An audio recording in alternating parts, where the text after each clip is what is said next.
From the center of the galaxy, this is ForceCenter, a show about Star Wars pop culture and the ultimate adventure, life itself. I'm Joseph Scrimshaw. I'm Ken Knapsack, and yes, Jennifer Landa might be here for this episode. We're not sure. Maybe you saw her yesterday live. We're not sure. Some stuff was happening while we're recording, so she sends her regards and hopes to get here. That's how life happens sometimes. But we're here to discuss Star Wars news.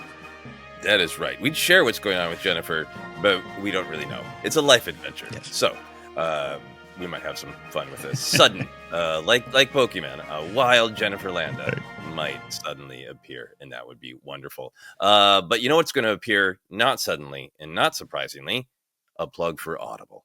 Today's podcast is brought to you by Audible. Get a free audiobook download and a 30-day free trial at audibletrial.com/ForceCenter. Over 180,000 titles to choose from for your iPhone, Android, Kindle, or MP3 player. We are continuing to recommend Reign of the Empire, The Mask of Fear by Alexander Freed. You can download your free audiobook today by going to audibletrial.com/ForceCenter.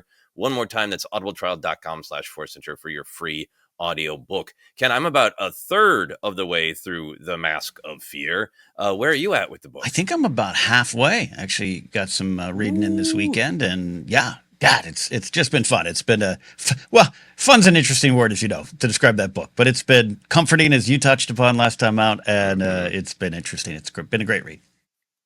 Yeah, hearing how different people deal with not just an authoritarian government on a practical level, but so much of the soul searching and strategizing is fascinating.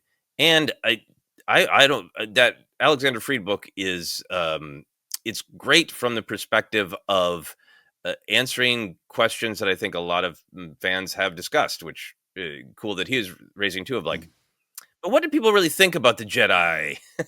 Yeah. Right about then. How did it work for separatists to just be it?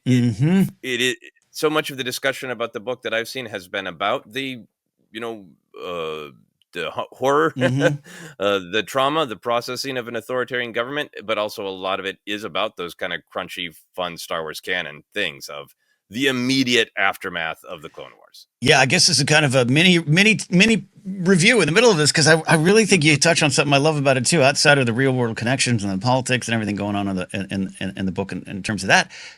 You know, for years you and I have made the joke about, and then the next day Palpatine had all the new uniforms out of the Empire. What was and it's fun, geeky Star Wars things to talk about, but I think Bad Batch has done a good job. Some of the other stories that take place in the immediate aftermath, including some of the comics, I love. And you mentioned the separatist thing. Fascinating exploration of, cool, we're on your team now? We lost? What happened? Like, no, we got some thoughts. It's been an interesting read for that. Yeah, in that great kind of thing where so many of these, intelligent, resourceful, powerful characters are robbed of the information that we have as fans. Right. And so there's this pain of getting to see these incredibly resourceful, intelligent people stumble around in the dark without the information that we're like, did you guys not see Revenge of the Sith? Like, no, they really, really didn't. That's a ton of fun, you know? No, it's been a great read. Great read. Yeah. I'm looking forward to finishing it. And who knows, maybe we'll discuss it on a live stream or something. Yeah.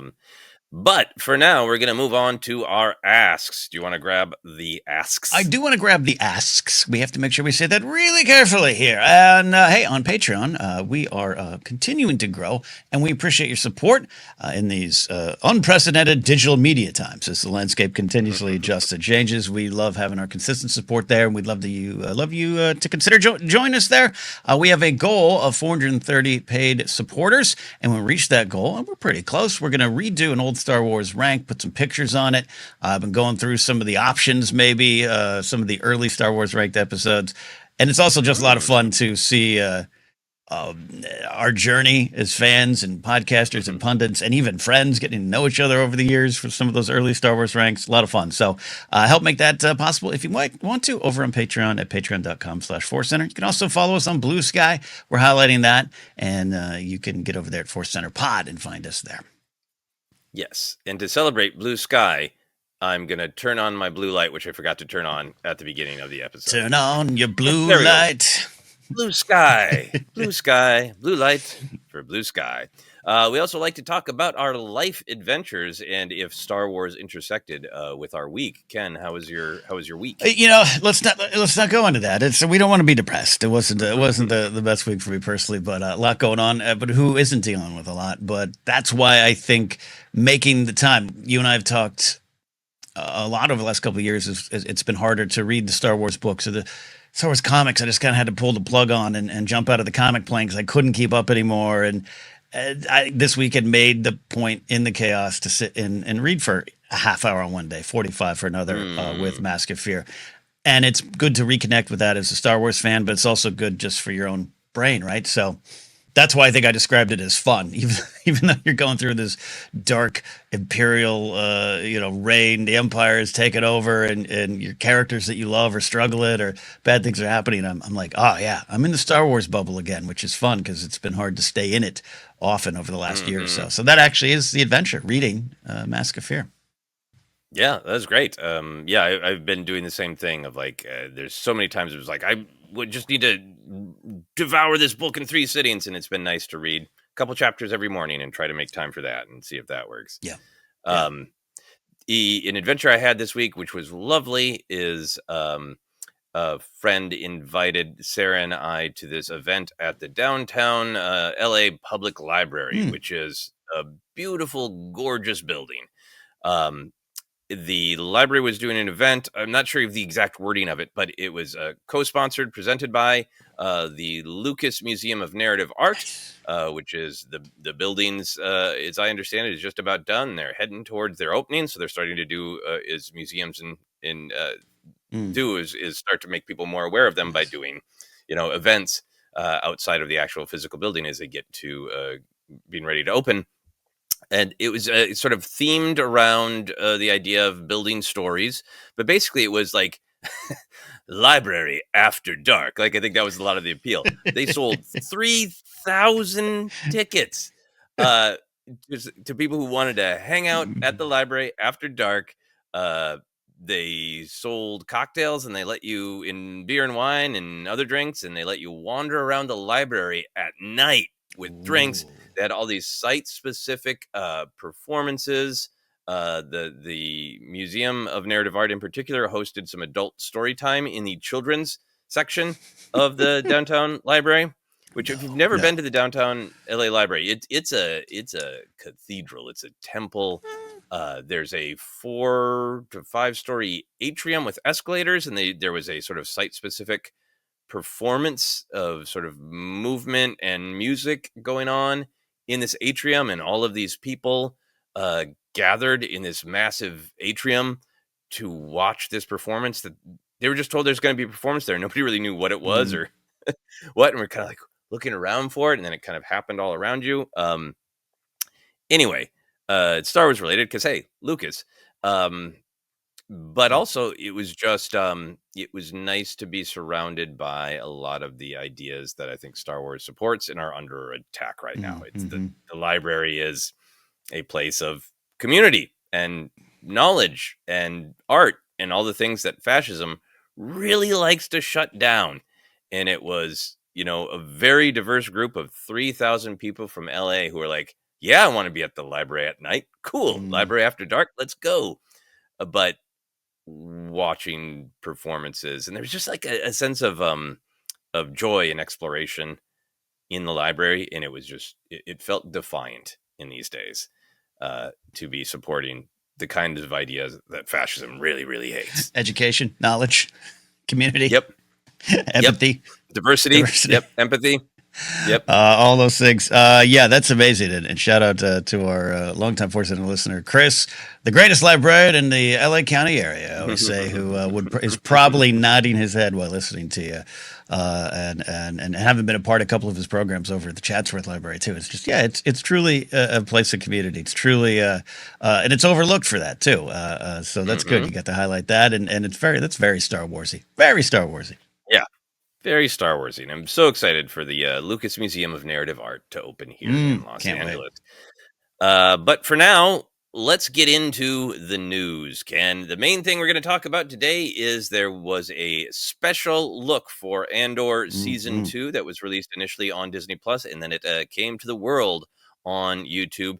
I'm sure almost anyone who is watching and listening to ForceCenter probably already saw this, but there was a little bit of the behind the scenes vibe here and there, a couple of behind the scenes shots. But other than that, it was kind of another trailer. Yeah. There was a ton of new footage, along with quotes from actors and Tony Gilroy.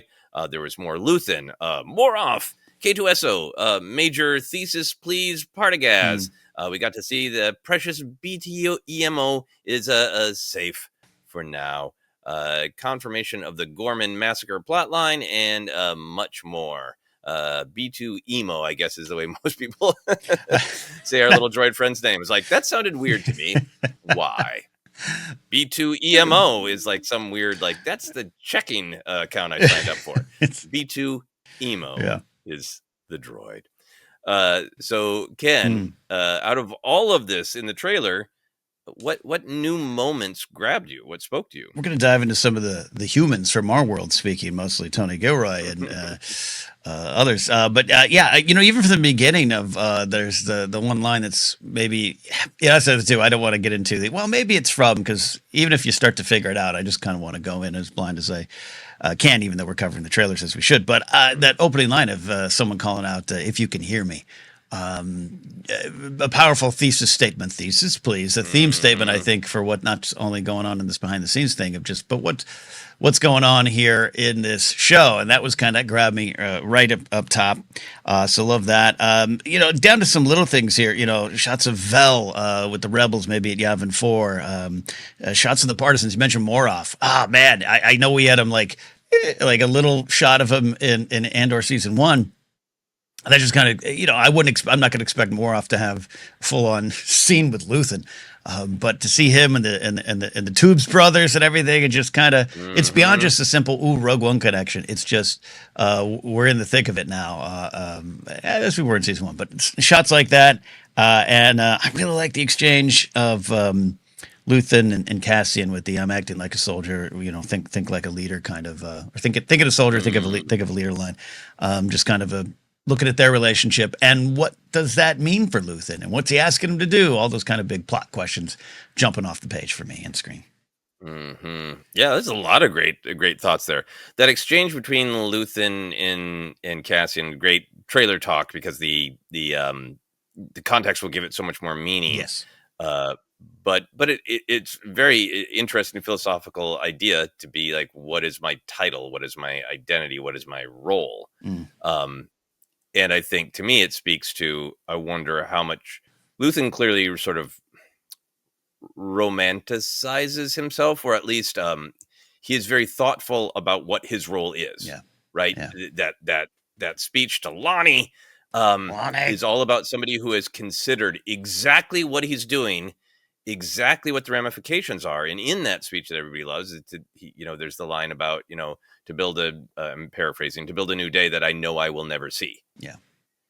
He isn't like, and then when this is all done, maybe I'll run for the Chancellor of the New Republic, right? So I wonder if there's a little bit of storyline of he gloms onto Cassian of, I'm going to die and I'm going to train you to be me. Yeah. Yeah. You're going to replace me. And I want somebody with my ethos. So like, Mothma's going to run this thing, but I think Luthen will forever think that Mothma is too soft. Yes. So I wonder if he's got a little bit of like, I'm going to make my replacement, and it's going to be you, Cassian.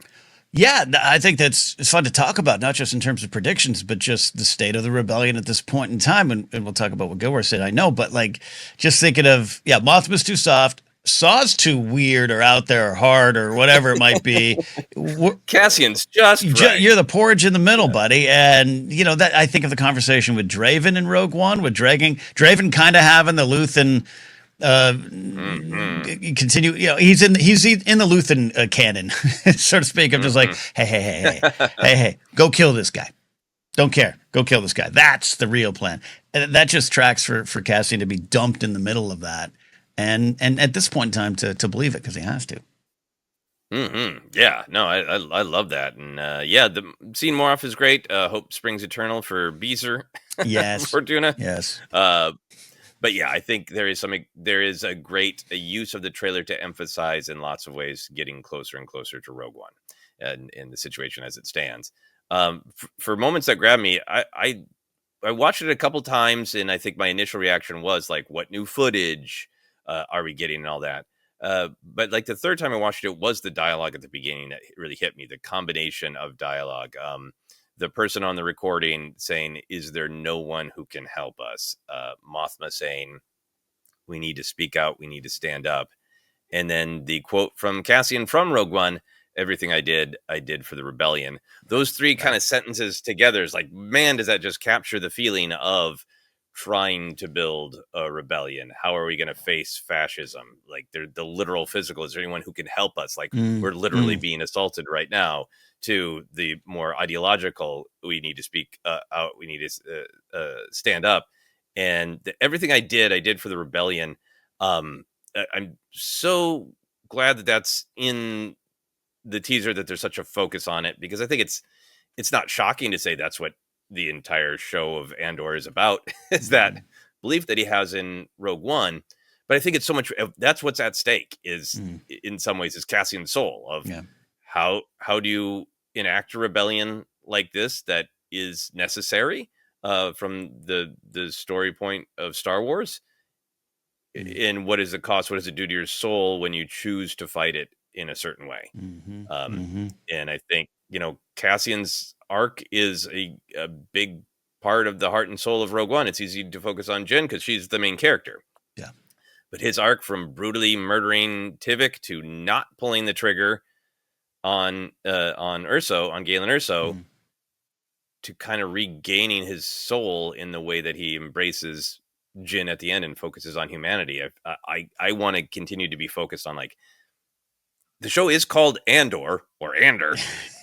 Yes. And that's what's at stake. All this stuff is exciting. I'm most excited for Mothma's arc, but I want to see that the show deliver on the title, which is Andor. And what is at stake for the soul of this man? That's a great point. Look, even I, in discussing it or watching these trailers, it's kind of like you're moving past the title. And even looking at Cassian while you're moving past the title, part of this bigger picture. But I really, love what you're saying. He's the emotional through line. Clearly, he is in almost every scene in season 1, other than the Mothma stuff and some of the Luthen and Saw stuff. I want to see that play out. I want to see him become the hardened warrior, the fighter that he is on the path to becoming. That's going to be an interesting journey, and knowing where it goes is oddly hopeful. Oddly, yeah, absolutely. Two other little things that I liked. We had a lot of great discussion about the pop music in the initial trailer, and I think that was fantastic. It was great to hear some more Star Warsy music in this one, and in particular, there was a lot of just sort of a tension of kind of this crunchy rolling drum sound that I really, really liked. So it wasn't just like, good, some Star Wars music is back. There was some great music that had that sort of drum beat of war and conflict, but a slightly different sound for Star Wars. It's so crunchy. Really love that. Very excited for the Mothma stuff, but also in just a jokey way. That I love the scenes where she's walking in what is clearly, Coruscant, because the Senate building is in the background, and it looks really cool in space age, but it also looks exactly like the backside of the San Diego Convention Center. So it looks like... It does. Thank you. Thank you. Like Mothma's going to her meet and greet down by the bay after her Hall H performance. I call that the sunburn side of the San Diego Bay there. Where I took one call for 5 minutes with a friend, and the rest of the Comic-Con was bright red in every photo. Yes. And I know it's a real location. Someone over in the UK will be like, oh, well, that is... And maybe it's the same vibe, but yes, thank you. Great point. Hilarious. So has that vibe.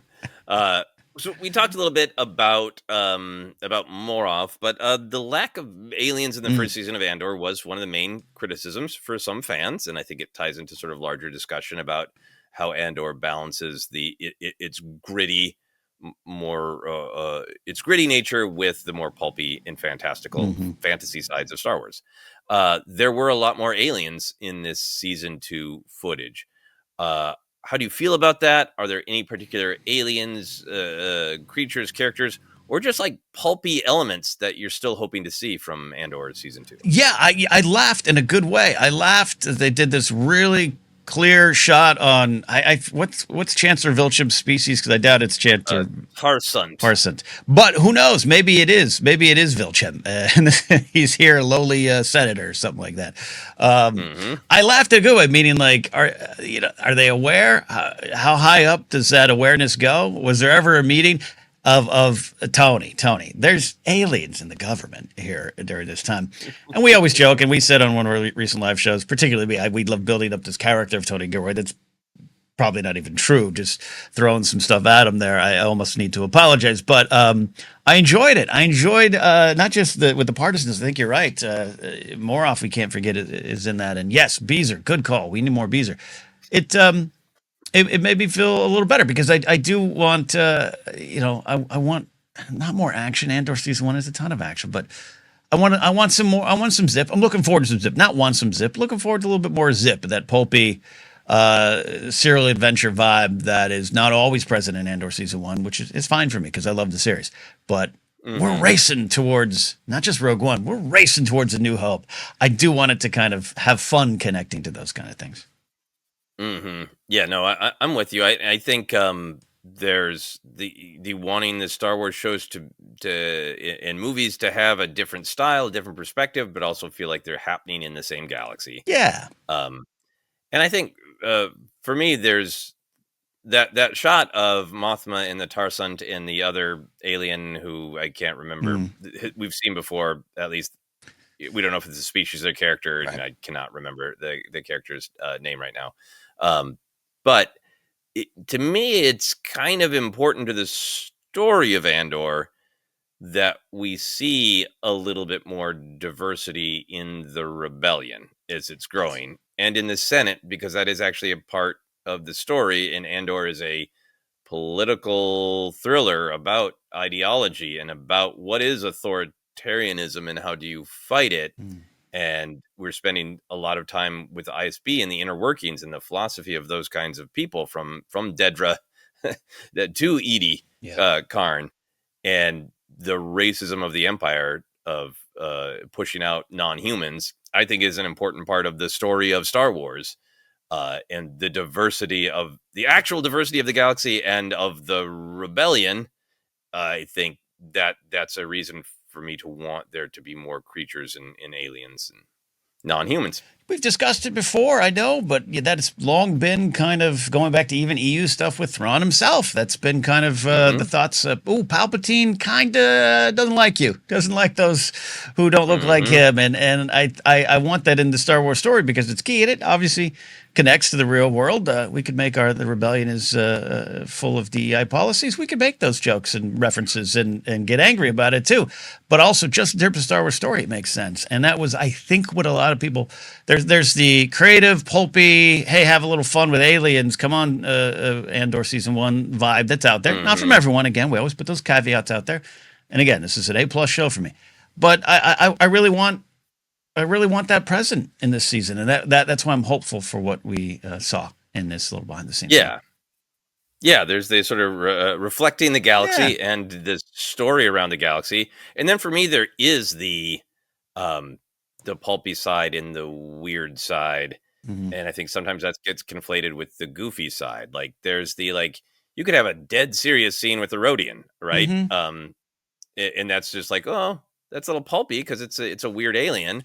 And then there's the Lucas also liked silly comedy, and he chose to have an Eope fart on Jar Jar and had to force himself to edit it down from a much longer extended scene. Yes. Right. So I think sometimes even like the pulpy and weird, and there are aliens and it's space, gets conflated with the purposeful silly comedy. And I don't think Andor needs silly comedy. I'm not like, man, I hope an EOB Farts on B2 emo. That's what I needed. Yeah. But I really hope it farts in Luthen's face, and Luthen has to be like, the Empire's stain is everywhere. I don't want that, but I do. I also just the think stench of oppression.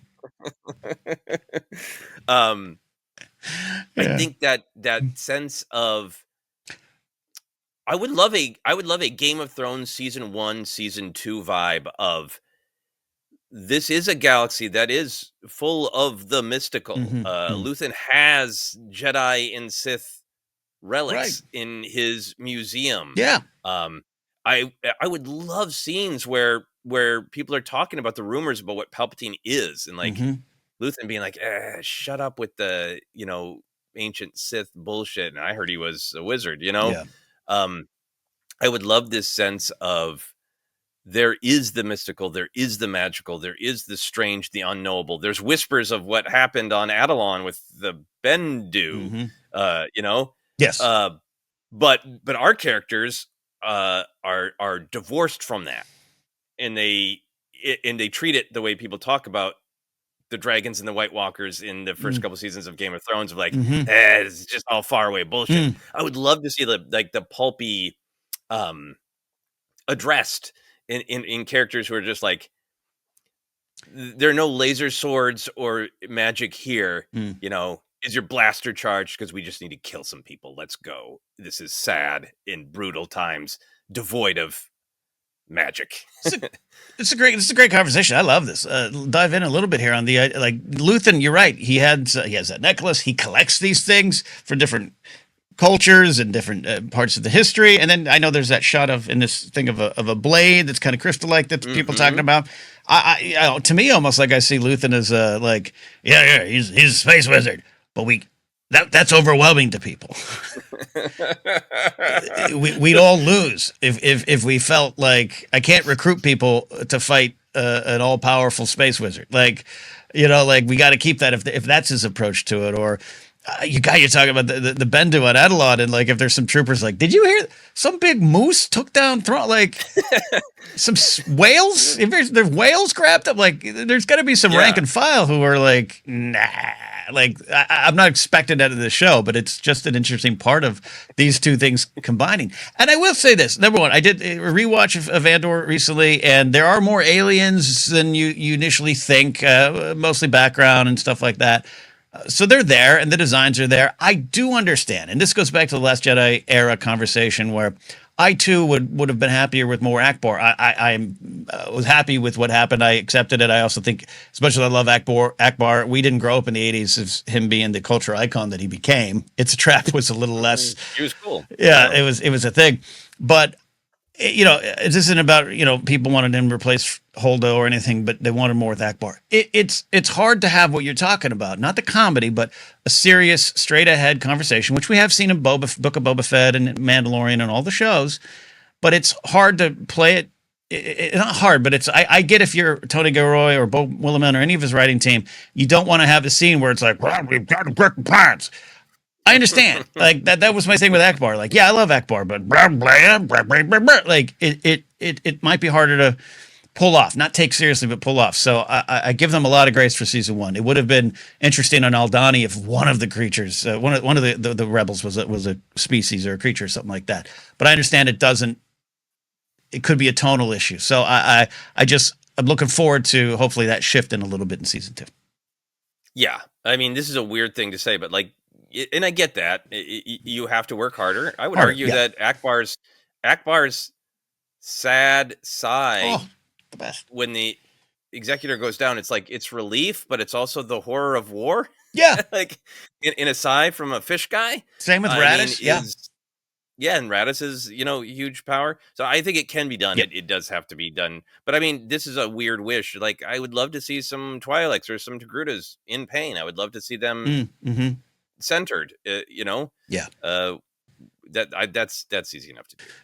And you're right. It's just it's the Lord of the Rings thing. That's Peter Jackson. Our big secret is we took it serious. Gilroy and his team do take it serious. They could pull it off, and I think that's part of the hope. Pull it off. Yeah. Also, of course, Beastan. this is not going to happen at all. But I agree with our friend Alex Damon's assessment that he did on his wonderful coverage of this special look, that we've mostly seen the first 2 arcs. Yeah. And so we don't know a little bit about the 3rd or 4th arc is, but a heavy Mon Cala presence. If this is a show partially about the rebellion coming together, a heavy Mon Cala presence, Admiral Raddus would be fantastic, but just any Mon Cala would be great. Yeah, I agree with that. Very important. Yeah. And Beaston, of course. And Beezer. Yeah. And I was very excited to see B2 Emo down on the farm. Like, I wanted him to be with Brasso down on the farm, partially because he's so puppy-like. Yes. That just like he of droids, he is in some ways the most dog-like, since we got to see his little dog charging bed, that it just made sense of like, I would love for you to come with me, B2 Emo, but it's too dangerous. So go live on the farm with Brasso. Really happy to see that's where he is. It's a good Paul McCartney song too. Down on Brasso's farm where you want to hang out. Yes, absolutely. Big picture for you, who did you feel this trailer or special look was for? We all discussed that the teaser trailer that they released has definitely got stuff for fans, but seemed a little bit more geared toward maybe casual fans who were being convinced to give Andor a try. Did this one feel like it was more for all-in fans or more for general audiences? Yeah, it's an interesting tactic. I think it worked, and a lot of people saying, which I understand, like, this is kind of better than the teaser trailer, showed more. They're not wrong. It did. I like both. A lot more. Yeah, I'm on the record of saying, from the Steve Earle song down to even the kind of critics' words, I liked what was put out, because it was a little rock and roll track, and I've listened to it, like literally watched that teaser trailer a lot, just kind of hearing it. So I liked that. I'm all in on that one. But I really thought this was smart. It was interesting. I wasn't, because when I clicked on it, behind the scenes, is this going to be, Diego Luna talking for 45 seconds and we get to some B-roll in the back? No, it effectively was a trailer with the creators guiding us through it. So I think that works. And then we're going to get the big trailer. We're going to get that, and everyone's going to have fun with it. So I enjoyed it. Going back to the teaser trailer, I just think it was a TV spot. It was an ad. And we're used to getting trailers in Star Wars as pieces of art, which I'm all in on. If I'm on the road in a hotel room, I'm like, I'm going to watch all 19 trailers of Star Wars in a row, because this is what I like to do. And that wasn't that. So it was harder to react to. It was harder to break down. It was harder to do the Easter eggs. It was a different vibe. This was a little more in line with the core fans wanted, and I think it worked. Yeah, I think showing just a lot more footage, the more traditional music. I think Star Wars fans are the people who kind of have a relationship with the creators and the actors, and Genevieve O'Reilly's long journey as Mothma. So putting some of the words in the mouths of creators was fascinating. But the language from the actors also felt, to me, extremely carefully selected by the marketing department. I'm not saying it was scripted. I think they did the interviews, and then I think the marketing department chose very, very specifically. And a lot of things the actors were saying seemed a little bit more geared toward general audiences, to people who were like, well, I turned on Disney Plus because I'm going to watch, something on Hulu. And I want to grab these people. Like, did you just turn this on to watch What We Do in the Shadows? Yeah. Have you heard of Andor? It had a little bit of that vibe to me too. I really agree with that. The winds of change are blowing behind me again. I apologize. It was for the fans, but you're actually absolutely right. They had some really Gilroy going, here's what this is about. It had a lot of words of like, don't worry, it's not just Star Wars, it's above that all, which we'll discuss that. I have some thoughts on that. I'm sure you do too. But I thought it was well done in that sense too. Yeah. Let's talk about some of the quotes, because I thought that was some of the most interesting parts. So Tony Kilroy gave this big picture quote about the show's mission. He said, revolutionary movements are spontaneously happening all over the galaxy. How those come together is the stuff of our story. So not only is he almost quoting his creation of Nemec and Nemec's manifesto, but specifically saying how these revolutionary movements come together is the stuff of our story. How do you interpret that as a mission statement for Andor, the show, or season 2? Is this in some ways the origin of the Rebel Alliance? I think so. And at least in this from this point of view, there's still a lot to fill in, obviously. Um, and I'm excited about that. That's why I reacted earlier to you saying this is still called Andor, and we gotta carry him through all of it. And I know they will. But yeah, no, this even after season one, as much as I loved it, I had the good positive kind of questions of like, okay, but how does this connect with that? And Bail Organa and what's going on with him, and hell, even Ahsoka, and where she, I'm not expecting Ahsoka to show up. I wouldn't mind Bail, Mhm. but it's part of this. Like Bale. Yeah, Bail would fit in perfectly in this. But yeah, I'm excited to explore that. I'm excited to connect that, and I think it really connects to Rebels spiritually. Again, not expecting the Rebels crew to show up. Maybe Chopper, but I think I think we're getting that, and that's fun as a Star Wars fan who has said for years on this show, oh, the 19 years between episode 3 and 4. I love that tapestry. Love just exploring all the things on that. This is a dream. I'm excited to take Tony at his word with that. Yeah, I think certainly the Rebels animated series did a lot of ground building for how did the Rebel Alliance come Yeah. together, moving from this planet to that planet. So in Mothma's big speech and all that, but I feel like it does seem like through the character Andor as our gateway character, this is like philosophically how does the rebellion come together. Yeah. um, and I think because of its nature, there'll maybe be some defining things. I would love to see Dantooine. They're certainly dealing with the same kind of ideas that Mask of Fear, the book, is dealing with, and some of the same central figures in Mothma and Saw. Maybe not Bale, but it feels to me a little bit like how those come together is the stuff of our story. I think is a little bit more from the philosophical perspective, and I think it's also a little bit more from the real personal perspective. The kind of characters that like Rebels had a decent amount of day-to-day people that we met on Lothal, Mm-hmm. Mm-hmm. um, but none of them were main characters. And I think maybe what's different about Andor is trying to take characters like, say, Bix or Cyril, who I think in the pantheon of Jedi and Sith and bounty hunters and Mandalorians are more everyday people. Mm. Tim Carlo puts his socks on in the morning like everybody else. Mm. And I think a little bit more of a story of what we call day-to-day people. And what I hope with this jump in time is that as we did with Ferrex, we met some people and now we're traveling with them, that maybe we meet somebody in the first arc who lasts all the way through until the fourth arc. And, maybe a couple Gormans escape the massacre and they're still there in Yavin. And that literally seeing day-to-day people physically come together and continue on, I think is powerful. Look, I don't think his chances of surviving are high, but knowing that maybe Brazos ends up on Endor, is around the corner on a tree fighting the Empire, like that kind of thing too, of following, because it is the dare we say the steerage class of Star Wars. Gilroy was kind of interested in exploring it, and I've always liked that. This is why, as much as I would love to see Ian McDiarmid chew up some scenes in this series, not expecting it, never really was expecting it.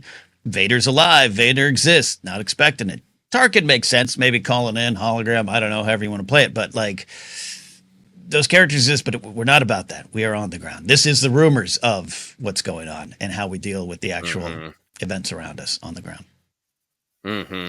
Yeah, and I think with the Rebels animated series, again, I think we get the on the ground perspective of real people of Lothal, but we're dealing with Jedi and a Twi'lek resistance leader and all this. And I think there's also, we know what motivates the main characters of Rebels, because we either it's kind of baked into the Star Wars story or we spend a lot of time learning about it.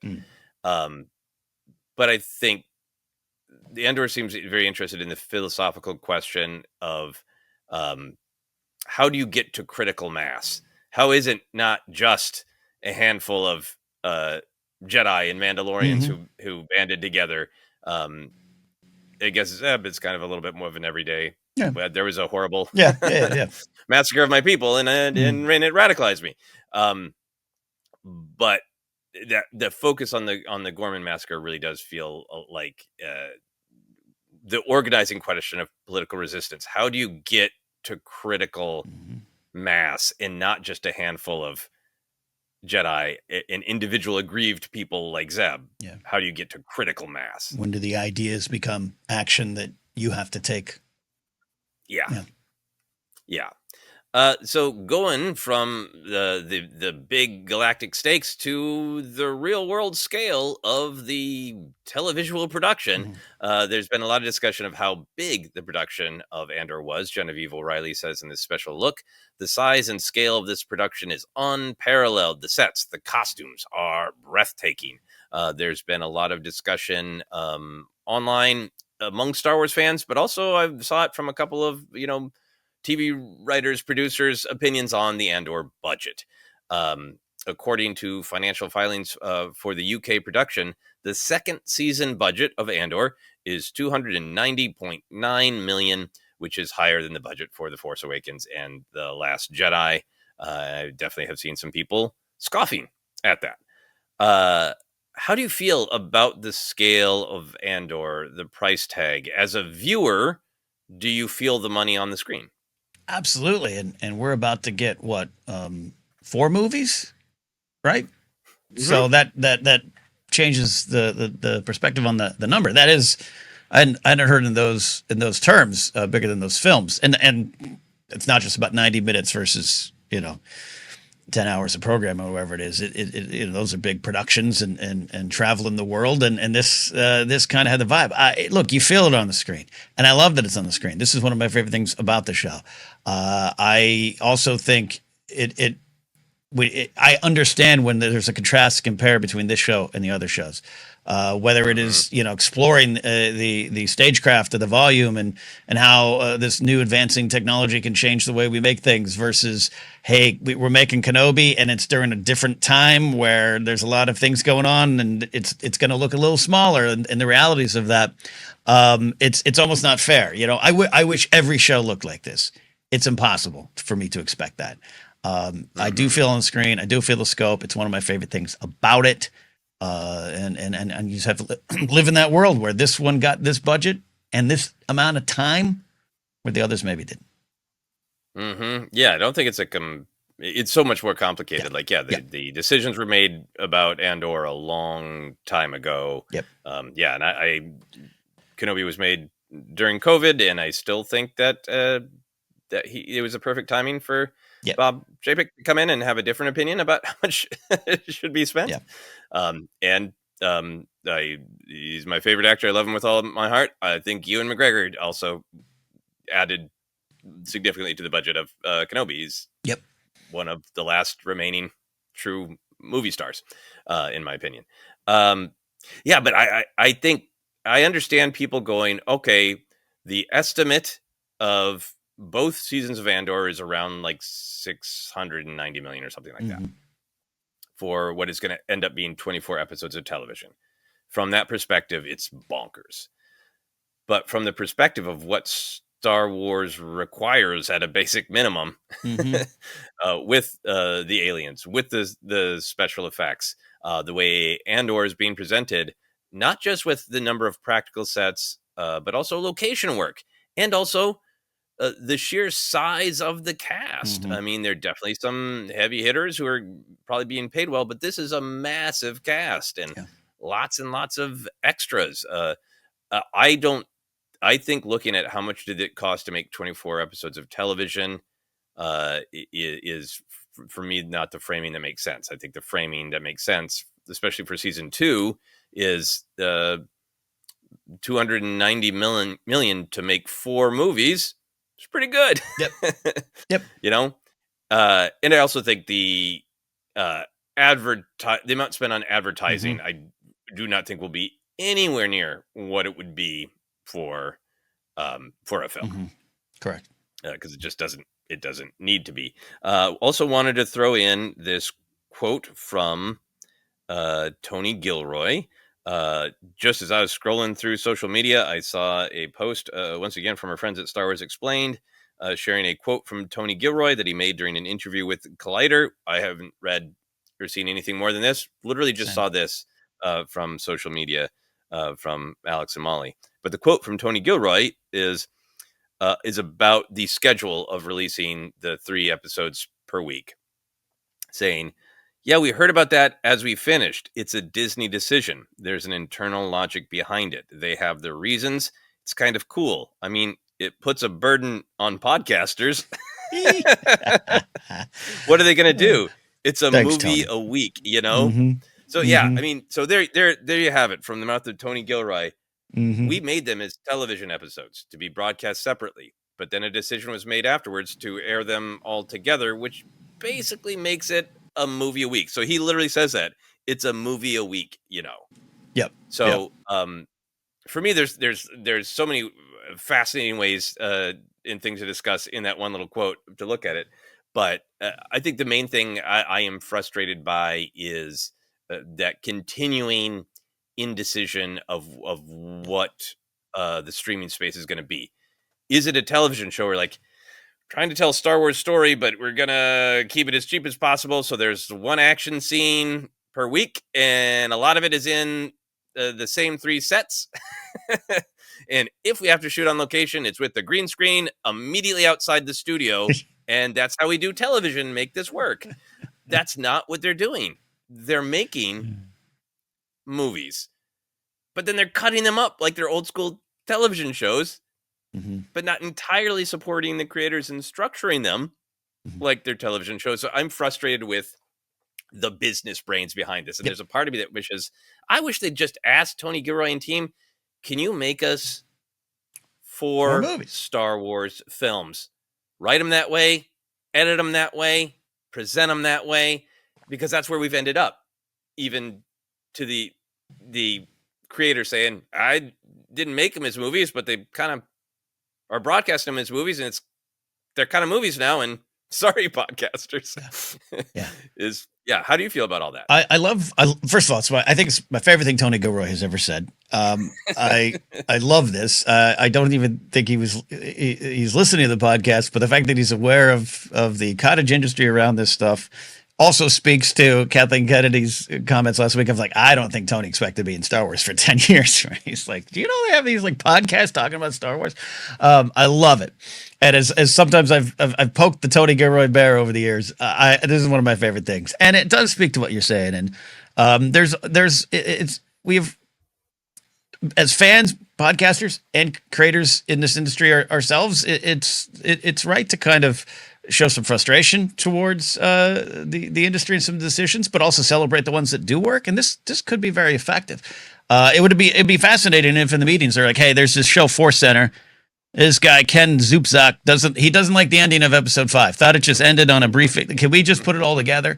And I love this stuff. I was going back to that Acolyte where one of the writers kind of on social media was like, yeah, we only had a certain amount of minutes to do this. I've mentioned House of the Dragon season 2 ends in a real kind of interesting spot where you're like, but the battle's seconds away. And then a lot of people got mad. A lot of people yelled at the showrunner online. A lot of people said, this is bad. And then they kind of were like, HBO had us do that. It's just kind of how it is. I was shamed that I've mentioned this years ago, but for newer ForceCenter listeners, I was shamed on the set of Collider's Rebels review show. The great Stephen Stanton was a guest, and I was kind of complaining about one of the episodes that we were talking about being smaller, and he just kind of pointed out, like, well, sometimes you're given a smaller budget for these episodes so you can get the bigger battles you love later. And I just hadn't thought of it in those terms. I just think of it as a fan. I want every episode. I want to just stuff it in my gullet. And these are all the realities of it here. So I love the clarity. I love Gilroy coming out going, oh, we didn't even know. Sounds like I wasn't even in any meetings. They just told us. Yeah, and I know a couple of people have shared with us the possibility that it's an award season move to finish broadcasting at a certain time. I think it is also the way Disney has looked at what they have asked creators to do, which is to break up stories that were often pitched as movies into individual episodes, means that a lot of time the first episode is very good, but it's mostly just exposition. And then they have made the choice to broadcast at least 2 episodes to start with. They've been doing that pretty consistently, and I think that is, again, that's business brain. That's not creators. So the fact that maybe it's for award season, maybe it's to clear the deck and get other, focus on other Disney Plus shows. But it also feels to me like a reality of them looking at what they asked, which is like, yeah, you've got a 3-part story and we asked you to break it up into 3 parts. But then when we looked at it, like, middle part's a little slow. Yeah. So we'll broadcast them all at the same time, which is like, and I don't think they're slow if you sit and watch them. They're only slow. I think the middle episodes of the Andor season 1 arcs feel slower than they are because we waited for a week and we talked about it for a week. And the entire story is structured around the big event is coming up. And when you have 2 weeks of talking about the big event and not getting to the big event, it feels slower than it actually is. Yeah. So I'm excited as a fan. I think it will be a better meal, this broadcast schedule. Yeah. It's a massive logistical problem for me as a podcaster and a husband who likes to watch things with his wife. I always feel we should brace the ForceCenter audience for impact a little bit. We currently don't know how we're going to cover the show. I'll be a Tony Gilroy and say that's kind of where we're at. We're really considering doing it a couple days later. Yeah. I think great. There are diehard fans who have, a lifestyle where they can just say, this is a priority and I'm watching 3 episodes. Yeah. Right. And I know a lot of people will, but there are other people who aren't going to be able to watch them all until a couple days later. Yep. There's a good chance I'll be watching them on my phone at 2 a.m. when I'm trying to sleep to get up early to go work or something like. And by the way, all fine. It shouldn't be that. That's why I love Gilroy said this of with even some sincerity and concern about the podcasters. Like, it's going to be tough for them. It shouldn't be a concern, obviously. And we have a lot of people reached out. Our longtime listener, I always call him Johnny Highwayman. Hey, this works better for my life, and that's going to work, and it's going to be good, and it's going to be an interesting experiment. But we got 4 weeks to figure it out. That is right. All right, we got one more quote from this special look to talk about. Ariana, who plays Bix Clean, is featured more in the trailer with what looks like some intimate moments with Cassian. And she says about the show, it's human, it's incredibly truthful, and it just happens to be in a galaxy far, far away. So how do you feel about that quote? I don't want to make this about the actor. I think the actor is just saying something honest and positive about the show.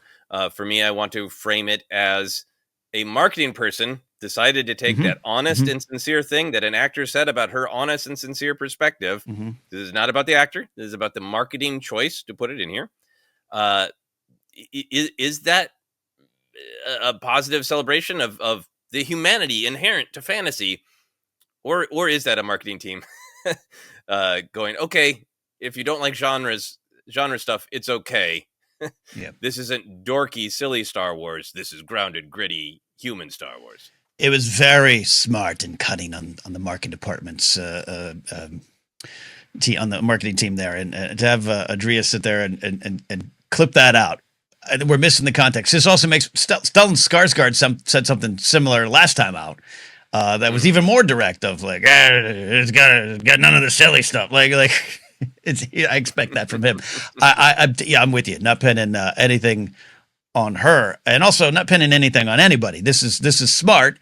It makes sense. It speaks to what I keep saying as I keep going to the Peter Jackson well and what he said about Lord of the Rings, because it's big, it's work. It's why the next 25 years I think made a lot of sense and made it. I think Lord of the Rings made it easier for the things that followed, including my precious Game of Thrones. And what she's saying is true. This is what this show is what the show is. I think you and I and others get a little grouchy when it's like, this is what all Star Wars is. Just there's Eopi's farting in the other ones, and we get locked in that battle.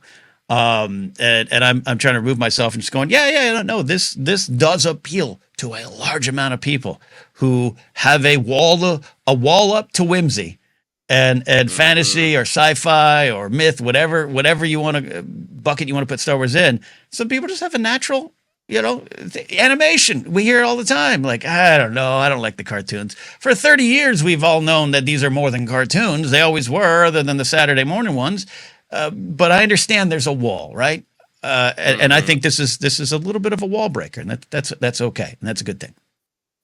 Yeah, I think, obviously, I don't think the original Star Wars hits in 1977 if it doesn't have humanity, if it Yes. isn't incredibly truthful. I think even people who uh, don't want to think about it would never have even attempted to verbalize it, walk out and go lightsabers and all the in special effects, mind blowing. But the reason were drawn in is because Leia, Luke, Han were real. The Yeah. situations they found themselves in felt real and honest and truthful. Um, even even Vader and Kenobi, a master and an apprentice, and the apprentice becoming all that stuff. It's all real and human and truthful and deep in our Yeah. bones. So I think that's always been true about Star Wars. But I think that's a really good way to say it. I think what the marketing team is trying to say is that for people who will struggle to see the human or the truthful if there's a lightsaber, Yeah. the wall is down. That the whole thing is just hard to process because it isn't anything negative about Andor. I Mm. don't think Andor is on a mission to be like the rest of Star Wars is silly, so let's show them how it's done if it's good. I don't think Andor, any of the creative team behind it, is approaching it that way. I get defensive because I think some audience members can approach it that way of finally it's good and like no, Yep. it's always been good. You just have a wall up where you see a lightsaber, you see an alien, you see a joke, and nothing connected to any of those things can be real or gritty or human or truthful because you stop at alien.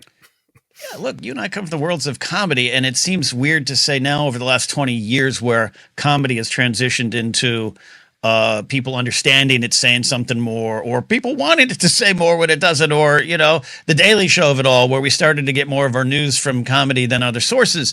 That has changed. But prior to that, especially when you and I were coming up and doing sketches and everything, like, comedy was viewed as the little silly thing in the corner, and then you got the serious stuffs over here, and comedy's always been insightful, generally speaking.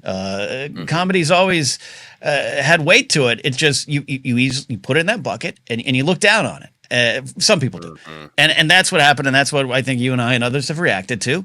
And I really think you're right to point out that I doubt anyone in that writer's room or production team or on set was like, finally, let's do this with Star Wars. But that is the reaction. Those are the conversations you and I have out with our own friends, even in my own house. It's like, yeah, people are going to react to Andor differently. It looks different. It feels different. And it is different. And that's why I think it's been smart to market that. That's why I like that TV spot. I think that's what it was doing. I don't think it was pandering. I think it was speaking to those on the fence on high fantasy or Star Wars or whatever you think it is. Come watch this. It might be something different. And it is different. And that's okay. Mm-hmm. Yeah, no, and I think I have to continue to work to separate my reaction to the television show Andor, which I think is fabulous, to the wounds in my own life from people who Yep. Yep. uh, Yep.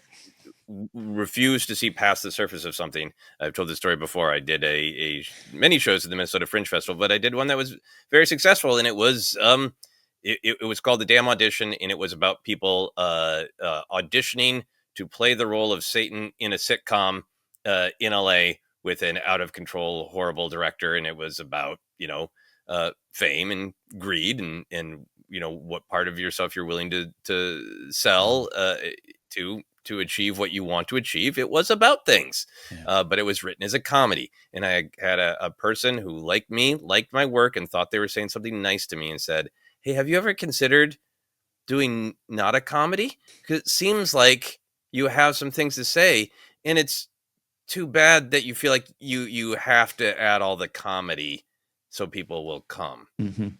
Mm-hmm. And it's like, Mm-hmm. Ouch. that's like walking up to a Ouch, French babe. person and saying, "It seems like you have something to say, but you're choosing to say it in French, I guess to sound fancy. Have you thought of saying it in English? Like, Yeah. the words are the words, Yes. the meaning is the meaning, Yep. and Yep.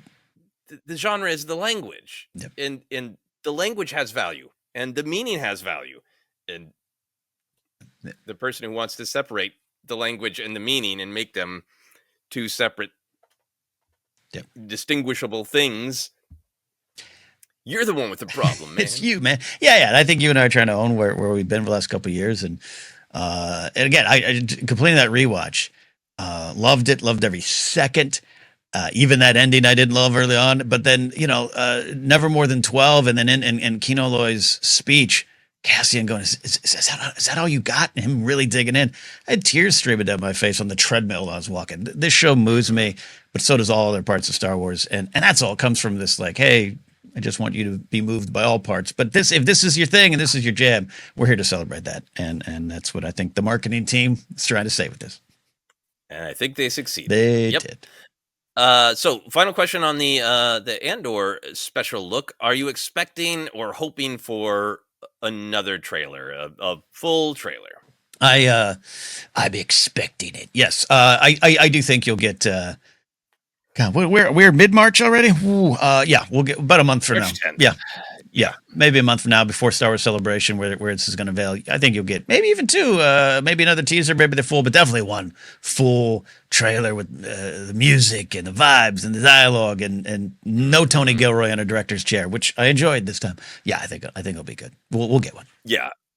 I'm in my normal place of like I'm already putting together more than I want from certain sequences. Yes. And that's just a part. If we get a quote from Tony Gilroy saying, "I'm sorry, podcasters, I didn't decide to spoil that entire tie sequence." That's marketing, but it's just a reality. So I'm not going to complain about that anymore. I do expect to see a final one that is much more full trailer with Star Wars music pulling on the emotional heartstrings in particular. Yeah. Because both of these have been moving, but also a little bit more intellectual. I'm expecting to see like a full trailer pulling on heartstrings. Yeah. And look, it's always good to remind ourselves that out there in the non-podcast listening, I just like Star Wars world. No one's going the Gorman massacre. They're just going, wow, stormtroopers are doing stuff. And I mean, that sounds like I'm disparaging. It's just like, yeah, no, that's why you need it in the trailer. Yeah. Yeah, I'm picturing some specific friends of how they'd react if it's like, but the subtitle said chanting in gore. Yes. Yeah. Anyway, we're going to close out with another bit of news that is, I don't know, it just grabbed me because I think it's kind of fun. Yeah. We're going to talk about Mara Jade's blade. Bit of news for EU fans. The Disney Store is releasing a limited edition of Mara Jade's lightsaber. Here's what the press release says. The Emperor's Hand limited edition legacy lightsaber set is designed to showcase Mara Jade's transition from an agent of the Empire and Palpatine to an extremely powerful Jedi and wife of Luke Skywalker. The set will include a highly detailed legacy lightsaber hilt, a limited comic book with a variant cover from the classic comic Star Wars Mara Jade by the Emperor's Hand, issue number 1, individually numbered insert, and fancy wooden box packaging with sliding doors and a design that's half Empire symbol, half New Jedi Order symbol. Lightsaber hilt will illuminate purple when a legacy lightsaber blade is attached. I believe they're only making like 3,500. They're available online and at the two Galaxy's Edge locations.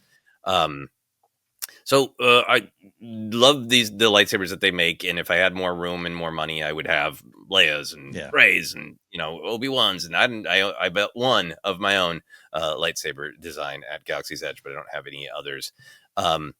So neither of us are massive EU fans, but we both definitely read the Thrawn trilogy back in the day.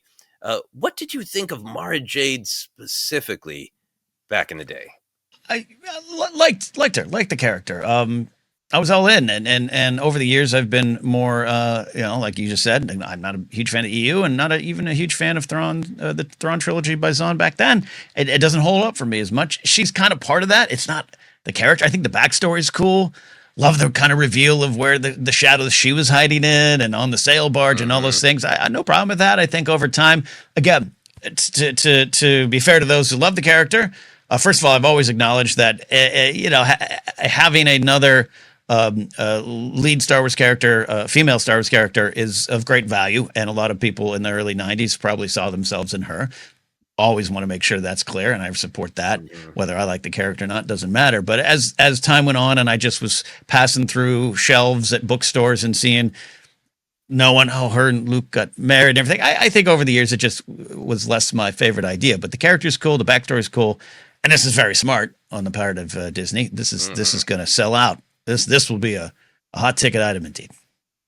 Yeah, I remember liking Mara Jade when I read the books, and I have been on record of the various things I struggled with in those Thrawn books. I'd love to reread them at some point, but I like Mara Jade because I actually wanted more women in Star Wars. Yep. You know, I had a couple times where as a kid, we would meet neighbor kids who also like Star Wars and want to play, and then I'd feel bad because there are two women there, and they're like, "You're Princess Leia and Princess Leia's cousin, Princess Leia." You know, like I saw it, I felt it, not to the extent that I understand now, but I was happy there was another, like, all right, awesome, another major character and a Force user and Luke's lightsaber and all that. It was, you know, that was really cool. And then I followed along, and you know, I definitely identified with Luke growing up, and it's like, well, good for you, Luke. I should be so lucky as Luke to meet a wonderful woman who wants to marry me. I remember also just being I remember being a little weirded out by the, like, oh, she's cool, and this idea that the Emperor would have his own personal assassin is cool, and drift afterwards. All cool, but like, oh, she was at Jabba's palace at the same time. I'm not sure about that. Is what I thought back in the day, and like, how little I knew. We make a constant joke of how full the forest of Endor is. Around every tree, there's another minor character. Boy, would that not bother me now with how much you know, famous scenes from the films are packed with. And this person was right around the corner doing X. I'm with you too. And the Emperor's assassins and everything. I think that was a little bit of why when the Inquisitors popped up, I initially was like, what is this? What are we doing? Do I like this? And it was like, oh yeah, I mean, it makes sense. Just kind of this kind of stuff in the past. I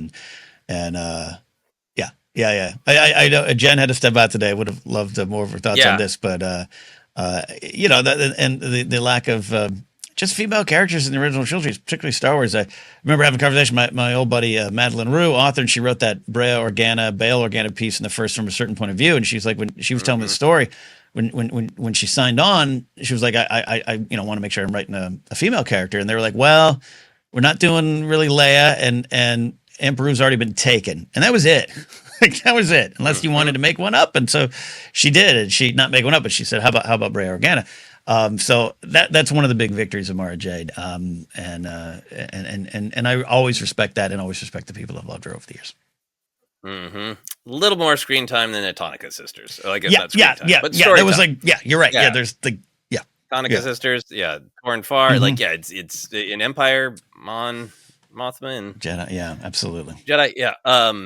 Yeah. And I have a lot of respect for the character of Mara Jade and for people's relationship, because that's to read over years and years and years all those books with her growing, changing into kind of that character who walks through life with you makes a strong impression. So I'm glad they made this lightsaber. I'm glad that they clearly like gave it a very elaborate release instead of just saying, here you go. Yeah. Oh yeah, absolutely. So my final question for you, Ken, is how might Mara Jade come into modern canon, since potentially a lot of the things associated with her are nebulous? I still, whether it's playing around with the Inquisitorius and one of the numbers we haven't seen yet, or someone at the genesis of it, even during the Clone Wars era, working with Palpatine on it or something like that, I could be intrigued by that. I think the problem is she's so intertwined with the story of Luke, clearly, and the New Republic era in the EU, that I think her coming back is going to incite some feelings, not wrong feelings, because it would not be beat by beat what happened, and she has so many fans that it would make sense. I get why they'd be angry, but you know what I mean? You could rework it, and I don't want to repeat a lot of the beats that we have got with some of the Inquisitors, and I don't mean that in a negative way. There's wonderful Inquisitor and stories, and Barasafi comes to mind, some of the recent ones, and Star Wars the first Jedi Order game, Second Sister, right? Great stuff. So, but you know what I mean? Like, I like her still emerging from that Imperial shadow. Yeah, me too. I could see a story where, maybe she is not a part of the Inquisitorius, but maybe the Emperor's answer to it of like, well, I gave Vader this whole team and I got a couple Yeah. assassins of my own who are off his books. Yeah. I think that would be an interesting story for her in terms of how she might come into modern canon. If we get any sort of storytelling about the path, that would certainly include Inquisitors. But that seems like a place to introduce Mara Jade, Emperor's Hand kind of idea. When I was thinking about it more too, here's my just total got no information, just what ifing. Mara Jade seems like the kind of character that plenty of comic book and novel writers of the modern age would go, hey, I'd like to work Mara Jade into this, and being told, nope. Yep. We don't want to bring her back unless we're doing it in a big way. We don't want to just slide her in and, in comics or books. I think if she ever comes back, it's going to be under the leadership of Filoni in either a film or a television show that he has a lot of control over. Maybe he is on a mission with this film that was announced back in 2023 at Star Wars Celebration. Maybe he is on a mission to be like, I'm not just obviously doing the Thrawn trilogy, but I want this movie to kind of be my answer to it, and I want the challenge. I'm going to bring a version of Mara Jade into modern canon to complete my this is the canon spin on the Thrawn trilogy. I wouldn't be surprised, and it seems like he'd be the person most interested in poised to do it. Speaking of fake characters we build around real Disney execs, I absolutely believe Dave has a Pinterest board, and one of the biggest photos up there is Mara Jade, and he's just been trying to figure out how. And yeah, I agree with you. He'd be the guy. How and when. Yep. Absolutely. All right. Well, congrats to big Mara Jade's fans, and I hope you all get your hands on that awesome blade. That is it, Ken. That is it. Thanks for listening to this episode of Star Wars News here on ForceCenter. You can find us on Blue Sky ForceCenter Pod, other spots as well. Podcast is available in a lot of spots: iHeartRadio, Apple Podcasts, Google Podcasts. And if you just happen to be a YouTube viewer, maybe jumping on board recently, on our podcast feed every Sunday, we re-release past episodes of a series we did called Databank Brawl. A lot of fun to go back, not just get old jokes and predictions that aren't necessarily true, but just different audio equipment, different things. What's the funnest thing? I pulled those together, and I always try to drop the commercial breaks right after you say, and now we fight. My ability to find those spots without listening to the whole episode is spot on. I go back to a point. I remember. So it's been a lot of fun. So check out the podcast feed if you haven't. Merch available at two spots, tpublic.com/user/ForceCenter, and on our Fourth Wall shop. Links down below on the YouTube page. Like the video, leave a comment, a nice comment. How about that? And patreon.com/ForceCenter is a place to support us directly as we build our goals there. And you can find me at KedNapsuck or KedNapsuck.com. I'll update you on any other cool things I'm doing over there. Joseph, you on the way out. Yeah, you can find me on Blue Sky as well, and you can go to my website, josephscrimshaw.com, for links to all the stuff I'm working on, including a horror film that I shot, and I'm working on the post-production. If you want to help out a little bit with that, there is a link to a place where you can make a one-time tax-deductible donation to help me get money for the post-production. And hey, the marketing costs, my budget will be smaller than Andor Season 2 by a significant margin. Also want to very quickly shout out the organization I talk about a lot called Vote Forward. They help people write letters with personal messages, including encouraging people to use their power and vote. They have campaigns for specific elections. There's an important election coming up in Wisconsin for a Supreme Court member that the unelected Nazi Elon Musk has put his thumb on and his hefty bank account behind. So if you want to encourage the people of Wisconsin to use their power, go to the polls, not sit out this election, and vote however they choose. That's what Vote Forward is about. You can write letters by going to votefwd.org. Great on that. An update. Thanks to those who supported our charity live stream last month, highlighting Trans Lifeline and the St. Baldrick's Foundation, cancer research, children's cancer research. Shout out to those that continue to go to that episode and make donations.